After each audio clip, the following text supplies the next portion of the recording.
Psychiatrist और psychologist ये दोनों मनोचिकित्सक रहते हैं, और साइकोलॉजिस्ट जो रहते हैं वो बेसिकली असेसमेंट्स के ऊपर ज़्यादा फोकस डालते हैं, और उसके बाद वो डायग्नोसिस करके काउंसलिंग को लेते हैं हाथ में। और जो साइकियाट्रिस्ट लोग रहते हैं वो बेसिकली उनका जो प्रोफेशन रहता है वो मेडिसिन रिलेटेड रहता है, तो वो मेडिसिन प्रिस्क्राइब करते हैं। गवर्नमेंट ने 21 डिसेबिलिटीज लिस्ट डाउन की है 2016 में, एंड अंडर दोज एक्ट बच्चों को प्रोविजंस दी जाती हर एक कैटेगरी में, कि जब बच्चे को, अगर ऑटिस्टिक बच्चा है तो उनको रीडर मिलेगा, राइटर मिलेगा, एक्स्ट्रा टाइम मिलेगा, अगर एलडी बच्चा है तो उनको कैलकुलेटर मिलेगा। Okay. So these are the provisions that are being given by the government of different boards.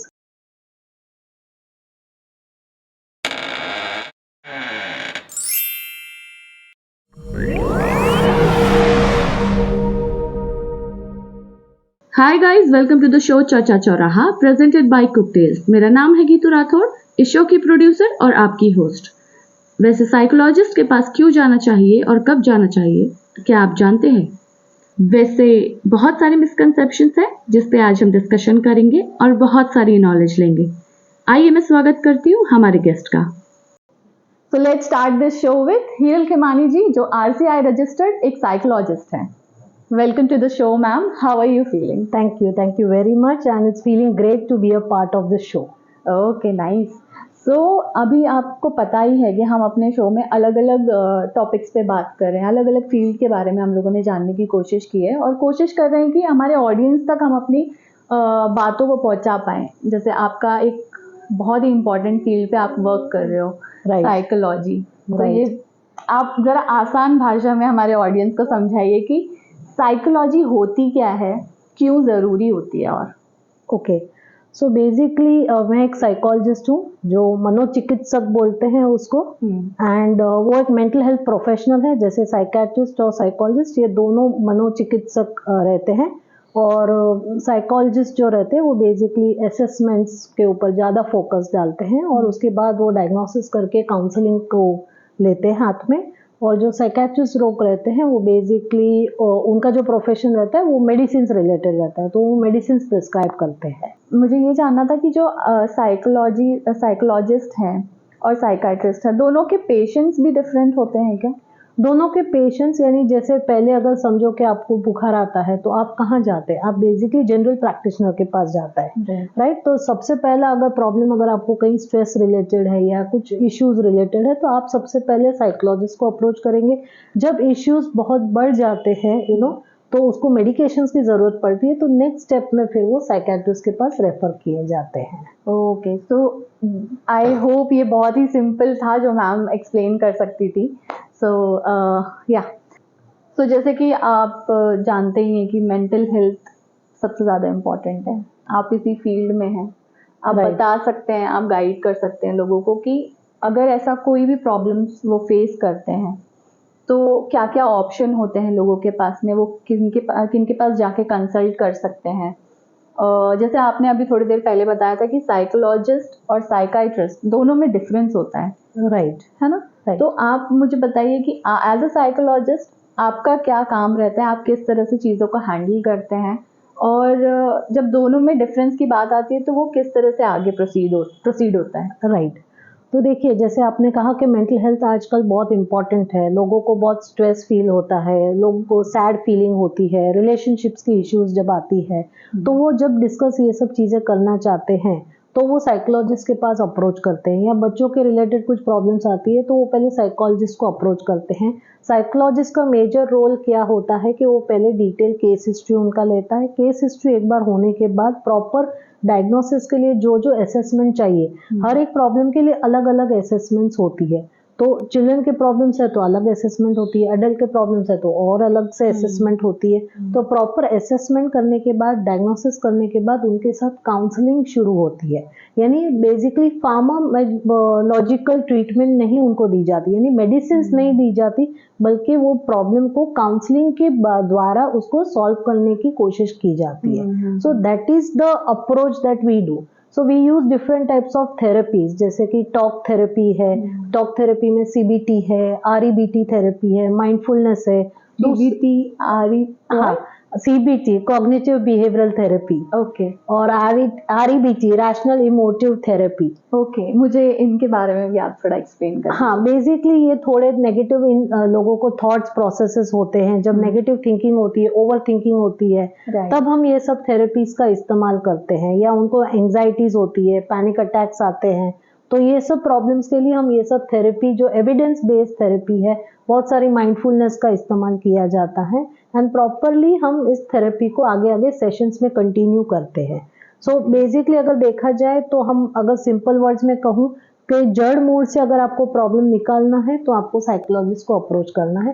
Counselling बहुत ही स्लो प्रोसेस है, मगर फिर भी ये बहुत ही वो बोलते हैं ना कि बहुत ही रूट से, जड़ से आपका प्रॉब्लम इफेक्टिव है। ओके, तो जैसा कि आपने बताया कि अभी बहुत सारे अलग अलग असेसमेंट्स होते हैं, तो असेसमेंट्स भी जो होते हैं वो डेफिनेटली अलग अलग क्लाइंट्स, पेशेंट्स जो भी हैं उनके हिसाब से होते होंगे। तो आपके इसमें एज ग्रुप्स भी मैटर करता है या आप किस एज ग्रुप्स को हैंडल करते हैं? सो बेसिकली मैं चाइल्ड साइकोलॉजिस्ट हूँ, तो एज अ चाइल्ड साइकोलॉजिस्ट मेरे पास चिल्ड्रन ज़्यादा आते हैं। हम चिल्ड्रंस और एडोलेसेंट्स के रिलेटेड ज़्यादा वर्क करते हैं, मगर उसके साथ साथ हम अडल्ट पॉपुलेशन से भी डील करते हैं। सो जैसे कि चिल्ड्रन जब आते हैं तो चिल्ड्रन एजुकेशनल प्रॉब्लम्स को लेके आते हैं, बिहेवियरल प्रॉब्लम्स को लेके आते हैं। ओके, किस तरह के प्रॉब्लम्स होते हैं उनके? ओके, जैसे कि मानो कि अगर बच्चे आते हैं तो उनको स्कूल में रीडिंग की इश्यूज है, राइटिंग की इश्यूज है, मैथ्स करने की इश्यूज है, ठीक है, ये सब दिक्कतें उनको एजुकेशनल रिलेटेड, पुअर ग्रेड्स है, पुअर परफॉर्मेंस है, दूसरे बच्चों के साथ मिक्स नहीं हो पाते हैं, एज अप्रोप्रिएट उनका बिहेवियर नहीं होता है, सोशल कम्युनिकेशन नहीं होता है, तो इस तरह से एजुकेशनल रिलेटेड प्रॉब्लम्स आते हैं। फिर social problems related, behavioural problems जैसे चंचलपन, एक जगह पे नहीं बैठना, थोड़ी हाइपर एक्टिविटी, न गुस्सा बहुत दिखाना, लोगों के साथ मारा मारी करना, तो ये सब प्रॉब्लम्स बच्चों में अक्सर दिखाई देते हैं। उसके साथ साथ स्क्रीन एडिक्शन, आज आप देखेंगे तो बच्चे स्क्रीन को बिल्कुल नहीं छोड़ते, पेरेंट्स की बात नहीं मानते हैं, तो ये सब प्रॉब्लम्स लेके हमारे पास पेरेंट्स आते हैं with regards to children specifically. And adolescence में तो आपको पता है कि आजकल रिलेशनशिप प्रॉब्लम्स बहुत कॉमन हो गई है। जब पहले के ज़माने में था तो ये रिलेशनशिप प्रॉब्लम्स हमें कम दिखाई देती थी। आजकल एडोलेसेंस में आप देखेंगे कि बहुत सारे रिलेशनशिप इश्यूज आते हैं, वो खुद ही इतने इमोशनली डेवलप हो रहे हैं और उसके साथ साथ वो किसी और रिलेशनशिप में जुड़ रहे हैं, तो उनको वो सारी दिक्कतें भी आती है। बहुत टाइम तो बच्चों जब तक 10th तक नहीं पहुंचते तब तक उनका ऑलरेडी एक ब्रेकअप हो चुका रहता है। So this is a very big thing, you know, जो ब्रेकअप जैसी चीजें हम बड़ों को भी हैंडल करना बहुत मुश्किल होता है, तो बच्चों को तो ये दिक्कतें आती है। और पोस्ट पैंडेमिक के बाद आप देखेंगे तो बच्चे ऑनलाइन सेशन के बाद ऑफलाइन में कन्वर्ट होना उनके लिए बहुत ही डिफिकल्ट हो रहा है। और आजकल बच्चों में डिप्रेशन भी बहुत दिखाई दे रहे हैं। अगर आप पेपर में पढ़ेंगे कि आजकल सुसाइड के रेट्स बहुत ज़्यादा बढ़ गए इन द एडोलेसेंस, तो हमारे पास एडोलेसेंस डिप्रेशन से भी गुजरते हुए आते हैं। उन पे ज़्यादा ज़्यादा स्ट्रेस होता है, एजुकेशन स्ट्रेस ऑफ परफॉर्मेंस, ज़्यादा मार्क्स, कॉम्पिटिटिव एग्जाम्स, ज़्यादा मार्क्स, तो बच्चे इन रैट रेस में निकल चुके हैं, तो बट ऑब्वियस ये मेंटल हेल्थ इश्यूज उन्हें आती है। तो जैसे अभी आप बता रहे थे कि बच्चों को जिन्हें लिखने पढ़ने में, एजुकेशन में प्रॉब्लम आता है, तो मुझे ऐसा याद आ रहा है एक मूवी तारे जमीन पे। हाँ, हमने बात की थी इस चीज यस और आपने मुझे एक ये एग्जांपल दिया था, तो आप जरा बताइए। तो जैसे उसमें दर्शिल है, उसे ईशान अवस्थी, हाँ, मतलब उसका रियल नेम, हाँ। सो उसे जैसे जिस तरह की लिखने पढ़ने की में प्रॉब्लम होती है, उसी तरह के प्रॉब्लम्स से आप भी डील करते हो या और भी अलग अलग टाइप के इश्यूज हो सकते हैं? वो केवल वो नहीं, मगर उससे अलग अलग प्रॉब्लम्स भी बच्चे आते हैं। जैसे कि आप जो बात कर रहे हैं तारे जमीन के ईशान अवस्थी को, बेसिकली वो LD बोली जाती है, लर्निंग डिसेबिलिटी। ये एक हिडन डिसेबिलिटी है जो 9 इयर्स के बाद ही बच्चों में डायग्नोस करने को होता है। और बच्चे को इसमें रीडिंग करना मुश्किल होता है, राइटिंग करना मुश्किल होता है, उनकी मैथ स्किल्स अच्छे से डेवलप नहीं होती है। सो ये सारे प्रॉब्लम्स जब बच्चों को फेस होते हैं तो उनको एक प्रॉपर असेसमेंट करने के बाद एक डायग्नोसिस मिलता है जिसको बोलता है learning disability. It's basically umbrella term, जिसमें बच्चे को इंफॉर्मेशन प्रोसेस करना और रिट्राइव करने में कठिनाई होती है। और उसके साथ साथ ये हुई एक लर्निंग डिसेबिलिटी की बात। उसके साथ साथ हम बच्चों को जो बच्चे डेवलपमेंटल डिले से गुजरते हैं, जिनका डेवलपमेंट ठीक से नहीं होता है, जिसका मोटर डेवलपमेंट ठीक से नहीं है, या फिर उनको हियरिंग की प्रॉब्लम है, या फिर उनको स्पीच रिलेटेड डिलेज है, तो कहीं ना कहीं उनकी प्रॉपर एक असेसमेंट्स होती है। तो हम उन बच्चों को भी देखते हैं जिसको इंटेलेक्चुअल डिसेबिलिटी बोलते हैं, जो मंद बुद्धि के बच्चे होते हैं। इन सिंपल वर्ड्स अगर मैं बात करूँ तो दूसरे बच्चे ऑटिस्टिक बिहेवियरल भी होते हैं, जैसे कि उनको फ्लैपिंग हैंड्स होती है, आई कांटेक्ट नहीं देते वो बच्चे, ओके, कम्युनिकेशन उनका डिले होता है, वो अपना खुद का नाम भी नहीं बता पाते।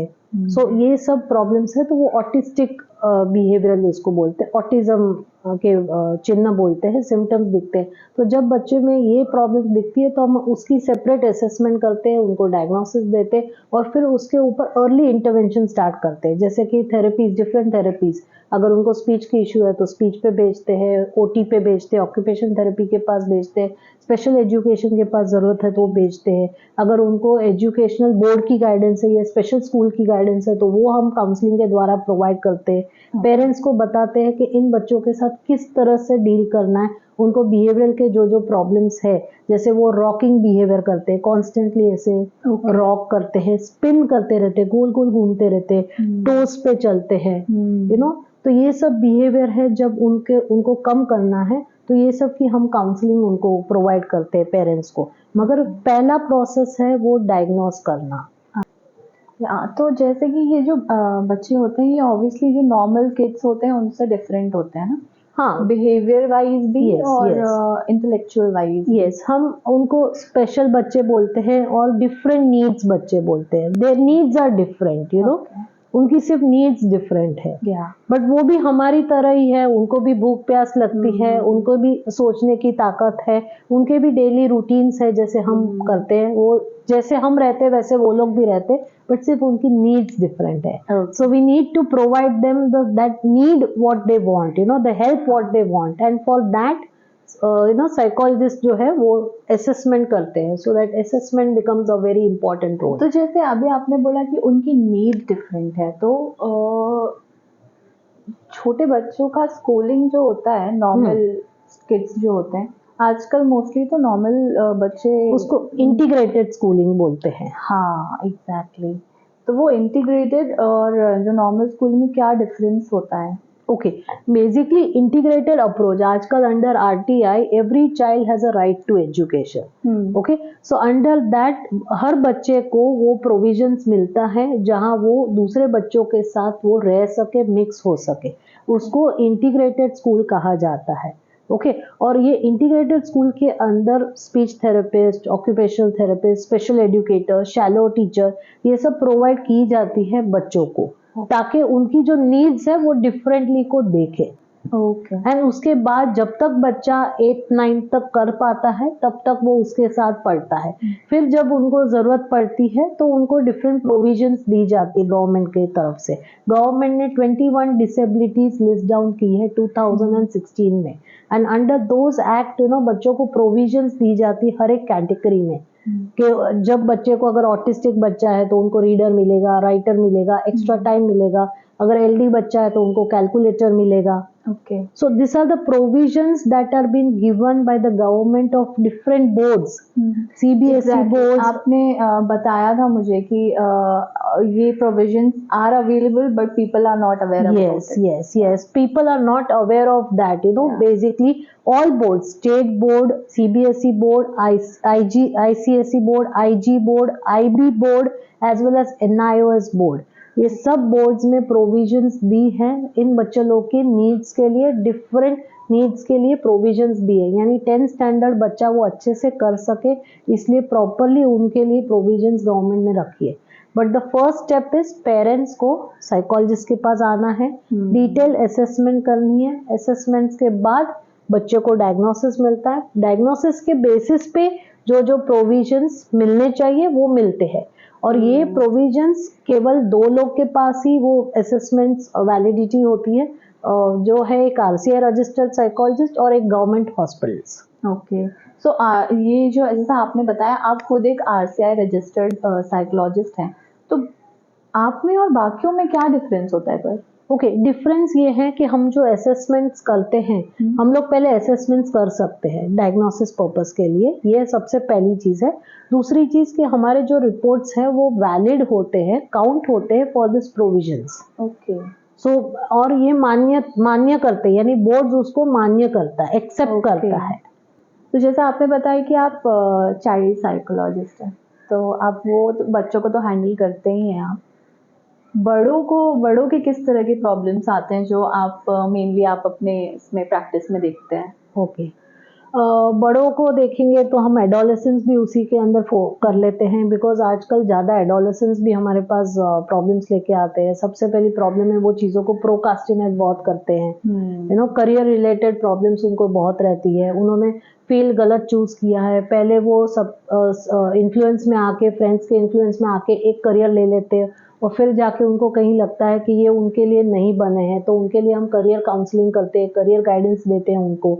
सो एक ये करियर रिलेटेड इश्यूज से आते हैं, प्रोकास्टिनेशन से आते हैं, फिर रिलेशनशिप इश्यूज से आते हैं कि उनका कहीं ना कहीं ब्रेकअप्स हो चुका है, तो वो इवन अडल्ट की बात करेंगे तो वो रिलेशनशिप को हैंडल नहीं कर पा रहे हैं। फैमिली इश्यूज है, मैरिटल प्रॉब्लम्स है उनकी लाइफ में, उनको सैड फीलिंग हो रही है, या फिर उनको बहुत ही क्लिनिकल डिप्रेशन जैसा लग रहा है अंदर से, नींद नहीं पूरी हो रही है उनकी, उनकी लाइफ अच्छी नहीं जा रही है, उनके मैरिटल इश्यूज में बीच में हस्बैंड वाइफ के बीच में आते हैं, तो वैसे प्रॉब्लम्स लेके आते हैं। बहुत लोग एंजाइटी इश्यूज से भी आते हैं। सो आफ्टर पोस्ट पैंडेमिक आप देखेंगे तो anxiety problems, anxiety attacks, panic attacks ये लोगों में ज़्यादा हो गया है।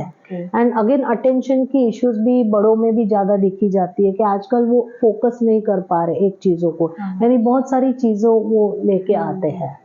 तो जैसे कि आप बता रहे थे कि बहुत सारे प्रॉब्लम्स होते हैं, फोकस करने में प्रॉब्लम अलग अलग तरह के। तो जैसे आपको लगता है कि मतलब पहले के टाइम में इतनी हमारे पास में ऑप्शंस नहीं थे, या अभी जो है डिजिटल हो गया पूरा वर्ल्ड, तो आसपास हर चीज़ अवेलेबल है, तो लोगों के पास सोचने के लिए ज़्यादा चीज़ें हैं। हाँ। तो क्या आपको लगता है कि वो चीज़ भी एक हो सकती है? वो भी एक चीज़ है, और सोशल मीडिया भी बहुत इम्पोर्टेंट प्ले करता है। आजकल लोगों को सोशल मीडिया जो चीज़ है कि मेरी साड़ी उसकी साड़ी से ज़्यादा सफ़ेद होनी चाहिए, सो ये चीज़ जो बार बार उनको ये लगता है, सो उनका माइंड हमेशा चारों दिशाओं में और लगता है कि हमें ये भी करना है, वो भी करना है, ये भी करना है, ये भी हासिल करना है, और वो भी शॉर्ट टाइम पीरियड में करना है। और बहुत सारे कंपैरिजन्स होना शुरू हो जाते हैं कि उनके पास है हमारे, बट एक्चुअली ये सब कहाँ से दिखता है? सोशल मीडिया द्वारा दिखता है। सो आजकल लोगों को वो सोशल मीडिया बहुत ही, गूगल बहुत क्विकली होता है। मेरे वहाँ भी जब पेशेंट्स बाहर बैठते हैं और इससे पहले कि वो चीज़ें कहीं कुछ आए तो उनके सिम्टम्स ही वही हमें बता देते हैं कि मैम मुझे पैनिक अटैक हो रहा है, तो मुझे उनको पूछना पड़ता है कि पैनिक अटैक क्या होता है बेसिकली। सो वही आके अपने आप को ही डायग्नोसिस कर देते हैं कि मुझे एंजाइटी अटैक आ रहा है, मुझे पैनिक अटैक्स आ रहा है, मैं डिप्रेशन में हूँ। अब तक तो मैंने कुछ वर्ड भी नहीं कहा है, तब तक वही बता देते हैं। यानी बेसिकली आजकल सब कुछ इतना अच्छे से उनको इजीली अवेलेबल होता है गूगल पे कि देन दैट बिकम्स कि उनका फोकस ही चीज़ों पे नहीं रहता। तो आप जैसे बता रहे हो इतना सब कुछ, तो आप लोग बेसिकली इमोशंस पे भी वर्क करते हैं? हम इमोशंस पे ही वर्क करते हैं, जो बहुत ही डिफिकल्ट है। That is really very difficult. यानी समझो कि आपको अगर बुखार आता है तो आप डॉक्टर के पास जाते हो तो आपको सिर्फ एक मेडिसिन दी जाती है और जिससे आप रिलैक्स हो जाते हो, मगर हम इमोशन से वर्क करते हैं। तो इमोशन से वर्क करना it's a very very slow process, and it's very, why is it important? Okay, so basically अगर आप देखेंगे, अगर आप अपनी लाइफ में देखेंगे तो बहुत टाइम आप चीज़ों को ढकलते रहेंगे, प्रोकास्टिनेट करते रहेंगे, या फिर आपके और आपकी फ्रेंड के बीच में कुछ इश्यूज आते रहेंगे, तो वो कौन सी वजह से आ रहे हैं? मे बी आप बहुत ही नेगेटिव सोच रहे हैं, रिपीटेटिव नेगेटिव थॉट्स आ रहे हैं, रिपीटेटिव नेगेटिव एक पैटर्न बन गया है एक बिहेवियर का, इसलिए कहीं ना कहीं आपके थॉट्स और आपके उससे रिलेटेड सारे इमोशंस हैं वो सब जुड़ जाते हैं और आपको कुछ एक्शन करने पे मजबूर कर देते हैं। जैसे कि उसने फ़ोन नहीं किया, आपने फ़ोन उसका अवॉइड कर दिया, या फिर उसको ब्लॉक कर दिया, या whatever, I am just giving you an example. So जब हमारे रिपीटेटिव थॉट्स आते हैं, नेगेटिव थॉट्स आते रहते हैं, सो वो क्यों आते हैं? यू नो, और उससे रिलेटेड हमारे इमोशंस क्या डेवलप होते हैं। सो जब हमें इमोशंस पे वर्क करते हैं तो पहले हम थॉट प्रोसेस पे वर्क करना शुरू कर देते हैं। यस, तो हम डिफरेंट थेरेपीज का इस्तेमाल करते हैं, डिफरेंट टॉक थेरेपी यानी जैसे हम लोग बात कर रहे हैं वैसे हम अपने क्लाइंट के साथ बात करते हैं। हम टॉक थेरेपी का इस्तेमाल करते हैं, बहुत सारे वर्कशीट्स उनको देते हैं, बहुत सारे होमवर्क्स देते हैं ताकि वो खुद सेल्फ एनालिसिस अपने पे करे, सेल्फ वर्क करे। सेल्फ एनालिसिस बहुत इम्पोर्टेंट रहता है कि what actually you know what they are feeling, वो जो प्रोसेस है अंदर वो उनको समझने बहुत ज़रूरी होता है। जैसे मैंने आपको बताया कि काउंसलिंग एक स्लो प्रोसेस है। ओके, प्रोसेस का मतलब क्या, it is a ongoing something. Okay, so जब क्लाइंट हमारे पास फर्स्ट टाइम मिलता है तो हमारा डिटेल केस हिस्ट्री होता है to see you know what is not working, you know. उसके बाद जब हम सेकेंड सेशन से हम थेरेपी प्लान करते हैं तो it depends upon the goal of the client that what he wants to work on. So बहुत टाइम जनरली देखा जाए तो 6 से 7 सेशंस होते हैं, कभी कभी इट एक्सटेंड्स टू 10 ऑल्सो, और कभी कभी समझिए कि प्रॉब्लम ज़्यादा है, अडल्ट में अगर कुछ प्रॉब्लम्स ज़्यादा है तो 20 और 30 सेशंस भी जाते हैं। तो ये सेशंस में कितना गैप होता है? सो जनरली हफ्ते में 2 सेशंस या हफ्ते में 1 session according to the need of a person हम देते हैं। बहुत है ना, ऐसा मिसकंसेप्शन है लोगों को कि जो पागल होते हैं, जिनका दिमाग हिला हुआ होता है वो लोग ही जाते हैं ऐसे डॉक्टर्स के पास में, ऐसे बहुत ज्यादा जी जी जी, ये नॉर्मल पॉपुलेशन में लोगों को मिसकंसेप्ट है, बट ऐसा नहीं है। हमारे पास जो आते हैं वो सब नॉर्मल लोग ही आते हैं। समझो कि किसी को मैरिटल इश्यूज है, किसी को लोनलीनेस फील हो रहा है, वो अपना फोकस नहीं कर पा रहे हैं जिंदगी में, उनके करियर से वो खुश नहीं है, सेटिस्फाइड नहीं है, यू नो, मैरिटल इश्यूज के साथ आता है, बुलिंग बिहेवियर स्कूल में हो रहा है, सेल्फ कॉन्फिडेंस उनका लो है, सेल्फ एस्टीम लो है, तो ये सब चीज़ों के लिए दवाई की कोई ज़रूरत ही नहीं है। ओके, सो ये सब चीज़ों के रिलेटेड प्रॉब्लम्स लेके हमारे पास लोग आते हैं। तो वो आप बताइए कि नॉर्मल है या पागल है, आप ही मुझे बता दीजिए। क्योंकि अगर समझो कि आपका और आपकी मदर इन लॉ का नहीं पड़ता है, आपका या ननद का नहीं पड़ता है, तो क्या आप अपने आप को क्या पागल कहेगी कि आप अपने आप को नॉर्मल कहेगी? राइट। सो हमारे पास सारे नॉर्मल लोग आते हैं और day to day life problems को लेके आते हैं। ओके, यही मेन है कि पागल नहीं होते हैं, हर Right. किसी की लाइफ में कुछ ना कुछ प्रॉब्लम्स है, राइट जिसको लेके कोई ज्यादा अफेक्टेड होता है। प्रोफेशनल एक हेल्प जिसको बोलते हैं, प्रोफेशनल थर्ड पर्सन का जो प्रोफेशनल हेल्प है, वो सब के लिए हमारे पास लोग आते हैं काउंसलिंग के लिए। और आजकल ये जो मेंटल हेल्थ इश्यूज है वो बहुत ही बढ़ रही है। पोस्ट पैंडेमिक के बाद आपको लोगों में बहुत सारे इश्यूज देखने को मिलेंगे। पहले फैमिलीज बहुत ही बड़ी बड़ी होती थी, राइट, तो कोई बड़ा बुजुर्ग उनको गाइडेंस दे पाता था, मगर आजकल वो प्रॉब्लम वो नहीं हो पाता है बिकॉज फैमिलीज बहुत ही छोटी और न्यूक्लियर हो गई है, राइट। और वो न्यूक्लियर फैमिली में भी अगर आप देखेंगे तो आजकल बच्चे बाहर पढ़ने जाते हैं, तो और भी प्रॉब्लम्स बढ़ती है। तो जब इन लोगों को प्रॉब्लम्स आती है तो वो किसके पास गाइडेंस जाए? तो वो थर्ड प्रोफेशनल हेल्प है, दे आर साइकोलॉजिस्ट। सो हमारे पास जो भी लोग आते हैं वो are normal people, if I say in one simple line, normal people. Okay okay. और एक बात मैं आपको बताना चाहूंगी कि जब इश्यूज अगर 0 लेवल से 1 लेवल पे आता है तो तभी अप्रोच करना बहुत इंपॉर्टेंट है। बहुत टाइम क्या करते हैं लोग, वो वेट करते हैं, थोड़ा सैड फीलिंग रहता है, थोड़ी एंजाइटी रहती है, थोड़ा वेट करते और वो उसके बाद 1.5-2 साल के बाद हमारे पास पहुंचते। जब वो चीज़ बहुत ही क्लिनिकली बहुत डायग्नोस हो जाती है, then it becomes very difficult to handle only with counselling. तो फिर हमें उनके लिए हेल्प लगती है साइकेट्रिस्ट की for the medications part, because we as psychologist can not prescribe the medicine. That is the major difference between a psychologist and psychiatrist. Okay, right.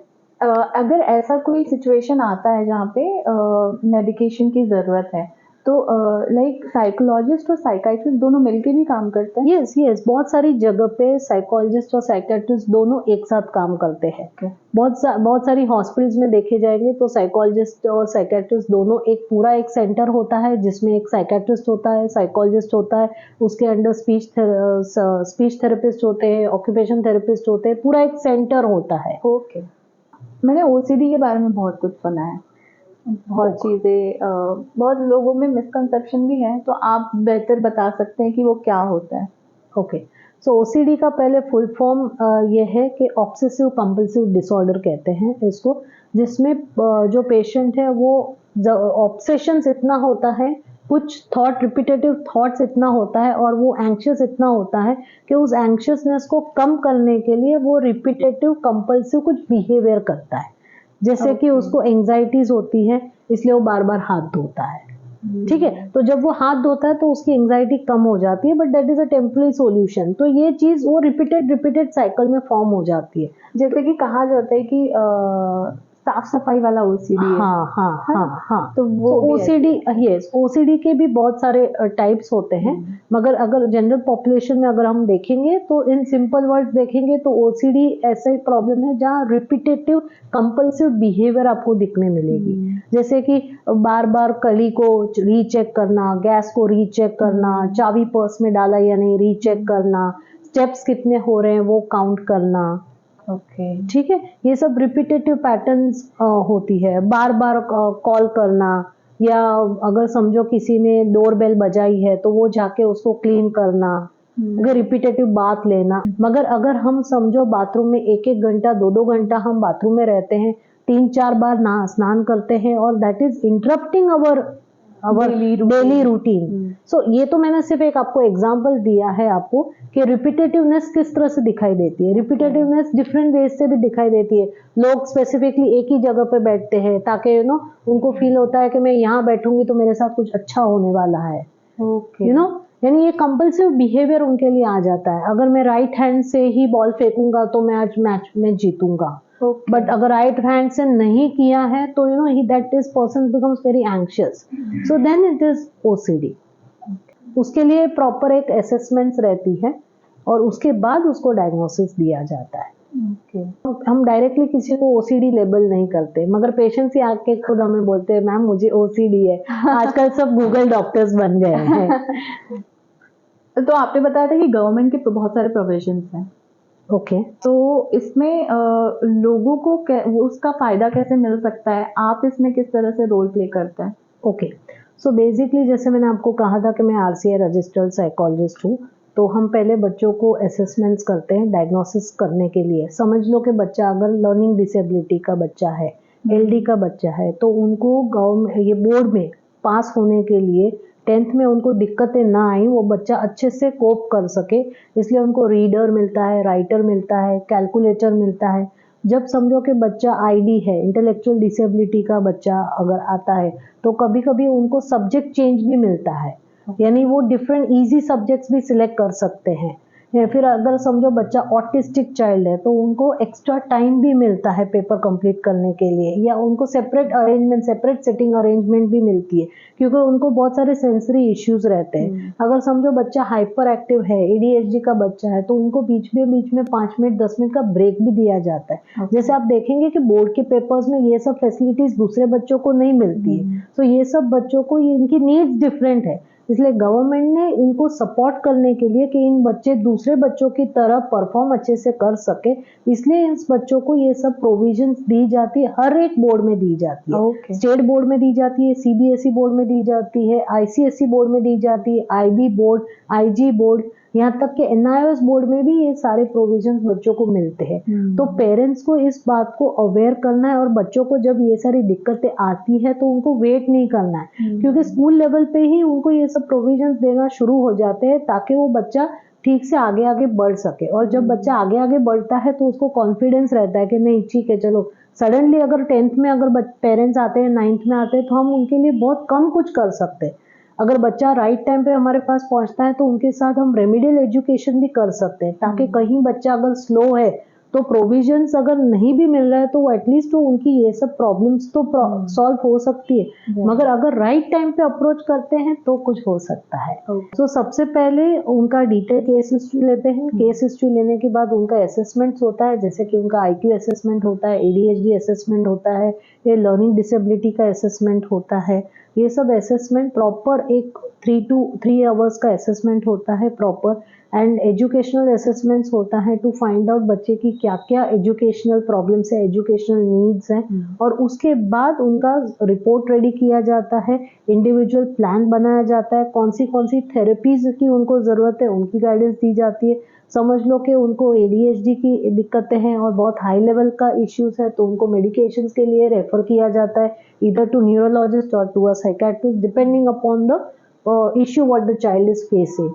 समझ लीजिए कि अगर आईडी का है, द चाइल्ड इंटेलेक्चुअल डिसेबिलिटी है, तो उनको अगर समझो स्पेशल स्कूल या वोकेशनल स्कूल की ज़रूरत है, तो उस हिसाब से उनको गाइडेंस दी जाती है। अगर स्पेशल एजुकेटर की नीड है, अगर उनको पॉटी ट्रेनिंग की ज़रूरत है बच्चे को, तो वो स्पेशल एजुकेटर के पास हम रेकमेंड करते हैं। स्पीच की दिक्कतें हैं तो स्पीच थेरेपिस्ट को रेकमेंड करते हैं। अगर समझ लो कि हाइपर एक्टिविटी कम लेवल की है, तो हम स्ट्रैटेजीज पेरेंट्स को शेयर करते हैं, प्लस उन्हें OT में भेजा जाता है। So depending upon the report कि रिपोर्ट क्या है, कौन से लेवल का बच्चे का प्रॉब्लम है, उस हिसाब से बच्चे के साथ इंटरवेंशंस प्लान किए जाते हैं और उस पर वर्क किया जाता है। तो ये सब पेरेंटल गाइडेंस दी जाती है। Okay okay.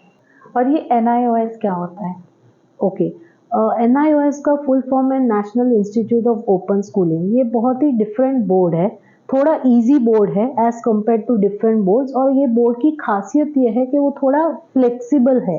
ओके, इसमें बच्चे directly at the age of 9 years उसमें जा सकते हैं, एंड हर एक लेवल के बाद वो डायरेक्टली 10th का दे सकते हैं एग्जाम्स, और वो फ्लेक्सिबल बोर्ड है।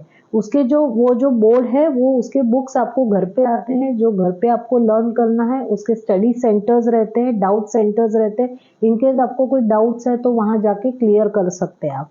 सो ये बोर्ड की जो गाइडेंस है वो हम उनको प्रोवाइड करते हैं। जैसे स्पेशल नीड्स रहती है बच्चे की, तो अगर उनको ये बोर्ड की ज़रूरत है तो हम उनके बारे में जानकारी देते हैं काउंसलिंग करने सेशन के अंदर। तो ये हर शहर में अवेलेबल होता है? यस, ये सारा प्रोसेस ऑनलाइन ही है। Okay okay. क्योंकि बहुत लोगों को अवेयरनेस नहीं है, एंड देन अगर उनको जब ये पता चलेगा तो वो कहाँ ढूंढेंगे? दैट इज तो ये इसका ऑनलाइन ही है, सारा एडमिशन प्रोसेस सब ऑनलाइन ही होता है। उसकी वेबसाइट से होती है प्रॉपर, और उसी में से आपको एडमिशंस कराना है। इसके कोई एजेंट्स नहीं होते, कुछ नहीं होता है। इसके स्टडी सेंटर्स होते हैं जहाँ आपको डाउट क्लैरिफिकेशन है तो इसमें बुक्स घर पे आ जाती है, और ये बोर्ड बहुत फ्लेक्सिबल है और बहुत ही कॉम्पिटिटिव भी है, यानी ये वैलिड है बोर्ड, यानी इसका एफिलिएशन है और it is considered, it is affiliated board. Okay. Bipolar disorder के बारे में मैंने बहुत सुना है, बहुत ज़्यादा मिसकंसेप्शन है उसको लेके। एग्जैक्टली क्या होता है? बाइपोलर जो होते हैं उनमें क्या किस तरह के सिम्टम्स होते हैं? सो बाइपोलर बेसिकली एक मूड डिसऑर्डर है, जिससे ज़्यादा साइकेट्रिस्ट डील करते हैं, और इसमें क्या होता है, मूड स्विंग्स होता है।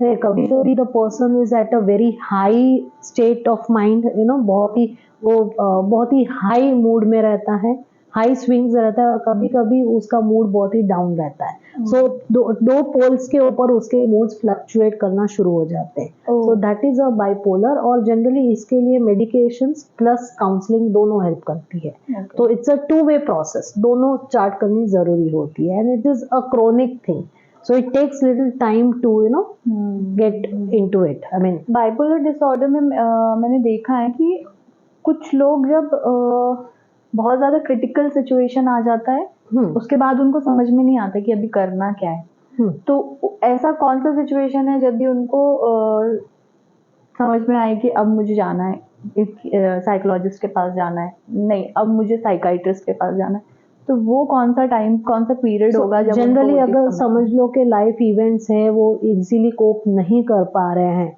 तो सबसे पहले उनको साइकोलॉजिस्ट के पास ही आना है। जब वो साइकोलॉजिस्ट के पास आते हैं, and when they feel that ये अभी क्लिनिकली हो गया है और मेडिकेशंस का रोल ज़रूरी है, तो उनको रेफर की जाती है मेडिकेशंस के लिए।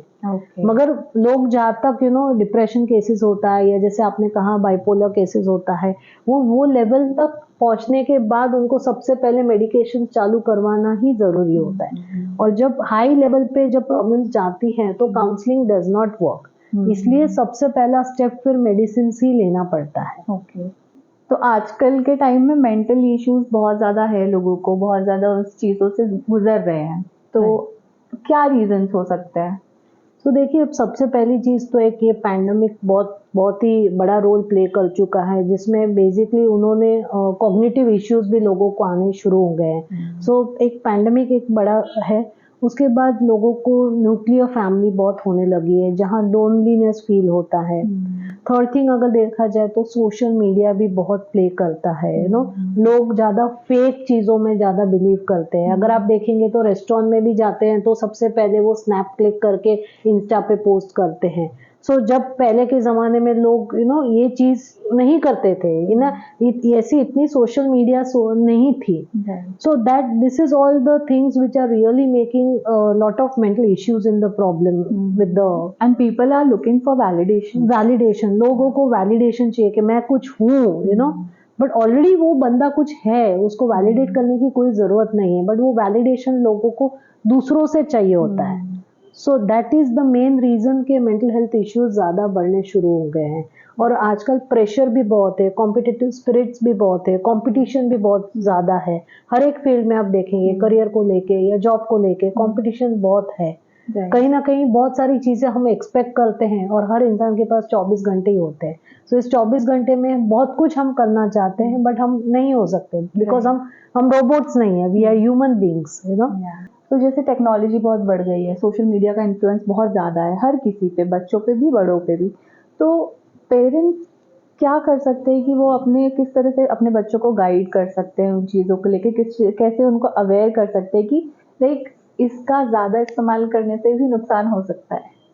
ओके, सबसे पहले तो देखिए, जैसे बच्चे मॉडलिंग करके ही सीखते हैं। हाँ, हर एक चीज़ को देखते हैं और फिर वो सीखते हैं। तो पेरेंट्स को भी सबसे पहले उनका लिमिटेशंस रखना है, उनको भी सोशल मीडिया सब लिमिटेड यूज़ करना है। जब ज़रूरत नहीं है और अगर ज़रूरत है तो उसको बच्चों के सामने नहीं यूज़ करना है। सबसे पहली चीज़ ये है। दूसरी चीज़, उनको बच्चों को अवेयर करना है कि इंस्टाग्राम के अंदर कैसे कैसे फेक चीज़ें होती हैं, या फेसबुक पे कौन सी चीज़ें होती है, टिंडर क्या होता है। बेसिकली ये सब साइट्स के बारे में थोड़ा अवेयरनेस देना है, और उसके साथ साथ उन्हें ये भी बताना है कि वहाँ वो सब चीज़ें फेक है। It's not real world, it's a virtual world. So ये दोनों चीज़, और ये भी उनको ये बताना है कि जो वहाँ जो इंफॉर्मेशन शेयर कर रहे हैं उसमें सच्चाई कम होगी, फेकनेस ज़्यादा होगी, राइट। तो ये सब चीज़ों से अगर वो इतना थोड़ा कॉशियस रहेंगे, फिर थोड़े रूल्स एंड रेगुलेशन, डिसिप्लिनिंग के, जैसे कि ये रूम में जब हम खाते हैं तब हमारे सारे मोबाइल्स हम अलग रूम में रखेंगे, या सुबह का 10 बजे के बाद ही हम मोबाइल को टच करेंगे, या मोबाइल, सबसे पहले तो बच्चों को मोबाइल देना ही नहीं है। Mobile is a addictive thing, तो उसको मोबाइल तो देना ही नहीं है।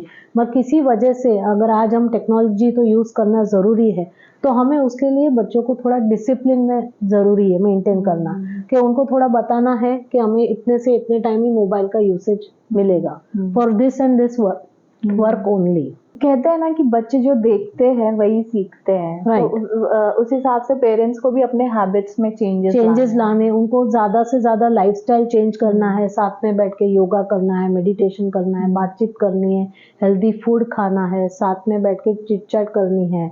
ओके, कुछ डिसीजंस फैमिली में रहते हैं तो इसमें बच्चों को इन्वॉल्व करना है, जिससे उन्हें फील हो कि हमारे पेरेंट्स हमें एक अडल्ट की तरह ट्रीट करते हैं, हमारे डिसीजंस को मायने रखते हैं। तो जब ऐसा लाइवली एटमॉस्फेयर घर में रहेगा, सोशल और एटमॉस्फेयर घर में रहेगा, तो बच्चे ज़्यादा सोशल मीडिया की तरफ नहीं बढ़ेंगे। उन्हें ज़्यादा स्पोर्ट्स में इन्वॉल्व कीजिए, या daily day to day course में इन्वॉल्व कीजिए, घर के कामों में इन्वॉल्व कीजिए।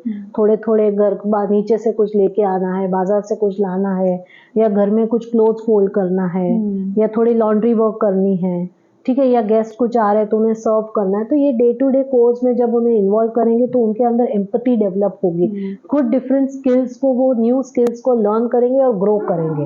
तो जैसे आप बता रहे हो कि जैसे पेरेंट्स को अपने बच्चों को हर डे टू डे लाइफस्टाइल अपनी एक्टिविटीज में इन्वॉल्व करना है, तो जब वो इन्वॉल्व होते हैं ना, तो मुझे ऐसा लगता है कि उनका मेंटल ग्रोथ होता है, मेंटली ग्रोथ होता है, मेंटली स्ट्रांग भी बनते हैं। राइट, उनको एम्पैथी डेवलप होती है, जो बहुत ही इम्पोर्टेंट है।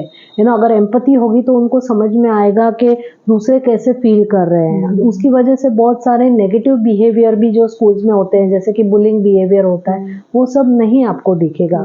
सो ये सब, इवन कंडक्ट डिसऑर्डर्स है, फाइटिंग है जो बच्चों में, जब एक दूसरे को, जब ये सब एम्पैथी डेवलप होगी तो ये सब इश्यूज भी आपको नहीं दिखेंगे। Right. सो कहीं ना कहीं पेरेंट्स का बहुत इंपॉर्टेंट रोल होता है, बिकॉज बच्चे घर में ज़्यादा होते हैं और वो बच्चे पेरेंट्स को देख के ही सब कुछ सीखते हैं।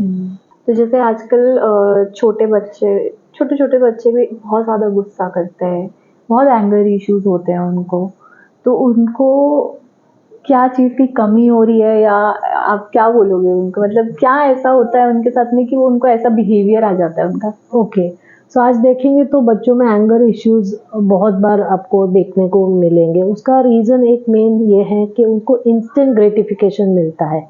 पेरेंट्स जैसे ही बच्चे कुछ मांगते हैं वैसे तुरंत ही उन बच्चों को दे देते हैं, यानी इमीडिएटली जब उनको चीज़ें मिलती है तो वो रुक नहीं पाते हैं, उनको इमीडिएट ग्रेटिफिकेशन चीज़ों को चाहिए रहता है। तो यही बात उससे उनको वो स्टबर्ननेस, वो रीइंफोर्समेंट मिल जाता है कि मैं मांग रहा हूँ और मुझे मिल रहा है, तो चीज़ें रीइंफोर्स कहीं ना कहीं हो रही है, हम उसको पॉजिटिवली रीइंफोर्स उस बिहेवियर को कर रहे हैं।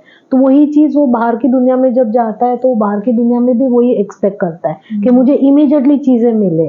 तो जब वो इमीडिएट ग्रेटिफिकेशन नहीं मिलता है तो उसका स्टबर्ननेस, एंगर इश्यूज, ये सब बढ़ना शुरू होता है, जो आगे आगे आगे आगे वो बहुत कंटिन्यू होता है और वो हमें अडल्ट लाइफ में भी हमें दिखने को मिलता है। अभी मैंने बहुत सारे जगह पे देखा है, कोई भी इवेंट में अगर कोई फैमिली अपने बच्चे को लेकर आई है, कई बार बच्चा नहीं होता कंट्रोल, बहुत ज़्यादा चिड़चिड़ाता है या एंगर इश्यूज है उसको, वो अपने ही पेरेंट्स पे हाथ चलाता है, एंड बहुत कुछ ऐसे इंसिडेंट होते हैं पब्लिकली। राइट। तो इस तरह के जब सिचुएशंस में पेरेंट्स होते हैं तो उनको भी एम्बैरेसिंग फील होता है। राइट। हमारे पास काफ़ी ऐसे पेरेंट्स आ चुके हैं जो ये प्रॉब्लम आप जो बोलते हैं। मुझे केस याद है कि एक पेरेंट आया था, वो किटी पार्टी में उस बच्चे ने उसका डाइनिंग टेबल तोड़ दिया, डाइनिंग टेबल का ग्लास तोड़ दिया, यानी एंगर इश्यूज बच्चे में ऑलरेडी थे, मगर जब तक वो एम्बैरेसिंग सिचुएशन नहीं आया तब तक पेरेंट्स अप्रोच नहीं किया, बट बाद में they really felt that this was very much needed.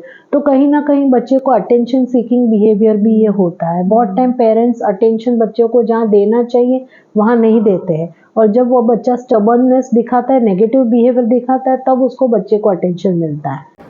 Thank you so much ma'am, हमारे साथ इतनी सारी इन्फॉर्मेशन शेयर करने के लिए। It was really helpful for all others actually.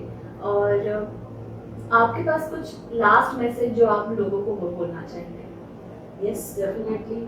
सबसे पहले तो मुझे कहना है कि हमें गूगल डॉक्टर्स नहीं बनना है। आप वहाँ देखते ओके, हमें गूगल डॉक्टर्स नहीं बनना है। That is a very very important thing. हमें खुद को लेबल नहीं करना है, खुद को डायग्नोसिस नहीं करना है। दूसरी वेरी इंपॉर्टेंट थिंग, जब प्रॉब्लम थोड़ा है तो हमें तुरंत ही साइकोलॉजिस्ट के पास अप्रोच करना है, ताकि उसकी जो प्रॉब्लम है वो सिविरिटी ना बढ़े। ये दो चीज़ें बहुत ही इम्पोर्टेंट है।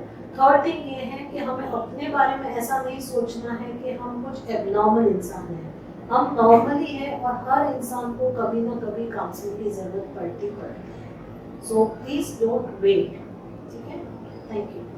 Thank you so much ma'am, और thank you so much for watching this video. And I know ये बहुत ही इम्पोर्टेंट एपिसोड था, और ये एपिसोड आपको कैसा लगा, क्या आपको नया जानने को मिला, या आपको कोई क्वेश्चंस है तो प्लीज़ कमेंट करें।